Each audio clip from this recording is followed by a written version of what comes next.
Assalomu alaykum hammaga. Bize navbatdagi Kamqatil o'tirgan xonadonimizga geldik. Bu xonadonimiz Xazarsibda ekan, Xazarsib Kerbakda ekan. Bizlere bir 15 gün elden müracaat etmedi. Şu xonadonni otableniya etib berish kerakda. Bu xonadonimiz yarım 2 etaj, yarım 1 etaj ekan. Bizlere bir etajdan otableniya etib beradi. Zagas berdiler. Xudo xolasa bugun bitirib topshirdik. Bu xonadonimizga 29 milyon 500 ming so'm chiqdi. Hem mo'ji o'zlarimizdan bo'ldi. Bu xonadonimizga Noviki ketgan bo'lsa, ham mo'jlarni o'zlarimiz bilan olib keldik. 110 dona batareya ketdi. 7 yere batareya ustanib ketdik. Общий 9 точка bo'ldi.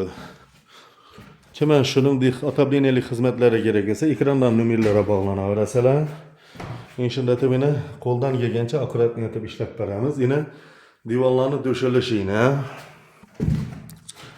Yine back tarafta yine. Back endi peshini arkasından kelgani uchun peshni buzib azroq netib o'tirishga to'g'ri keldi. Yine shuningdek xizmatlar kerak bo'lsa, nomerlarga bog'lanaverasizlar. Backdan ham yine Xudo xolasa qo'shira etib ishlaganmiz. Bu uyimizni svarkada ishladik. Elektro svarkada. Yine shunda yine oboy bo'lgan joylari ibn etib döşeldi yine.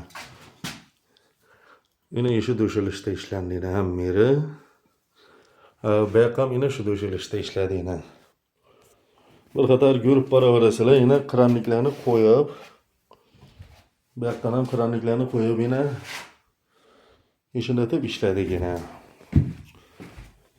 Şu videonu gördüğünüz yurttaşlarımız olsa like bilen podpiskalarınızı ayırmasanızlar Xudo xolasa işini etip çıraylatıp otableniyalarni ko'rsatib boraveramiz.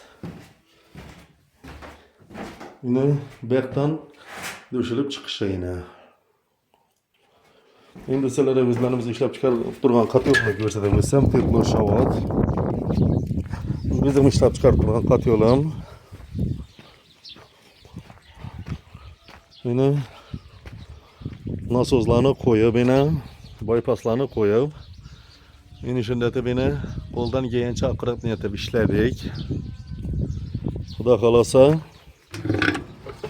Nasıl katyolumuza akşam geçti kömür sağan ekerler. Akşam geçti kömürden kağanı yine. Bugün saat ebiyet oldu. Ebiyet bir yarım mı 2 oldu saat.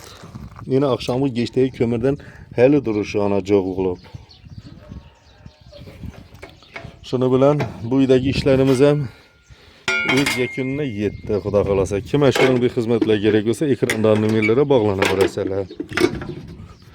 Sağ olinglar, salomat bo'linglar.